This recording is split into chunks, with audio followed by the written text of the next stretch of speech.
మహబూబాబాద్ జిల్లా నర్సింహులపేట మండలంలో మట్టి అక్రమ దందా జోరుగా కొనసాగుతోంది.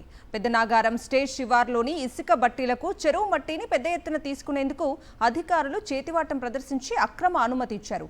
దీంతో వందలాది ట్రాక్టర్లతో వేలాది ట్రిప్పుల చెరువు మట్టిని అనుమతి లేని ఇసుక బట్టీలకు తరలిస్తున్నారు. చెరువులో పెద్ద పెద్ద గుంతలను తవ్వి నీటి నిల్వ సామర్థ్యాన్ని దెబ్బతీసేలా అధికారులు అక్రమ అనుమతులిచ్చారని ఆయకట్టు రైతులు ఆందోళన వ్యక్తం చేస్తున్నారు. చెరువును కాపాడాల్సిన అధికారులే చేతివాటం చూపిస్తూ అక్రమ అనుమతి ఇవ్వటంపై వారు ఆగ్రహంగా ఉన్నారు. ఈ వ్యవహారంపై జిల్లా కలెక్టర్ స్పందించి చర్యలు తీసుకోవాలని రైతులు డిమాండ్ చేస్తున్నారు.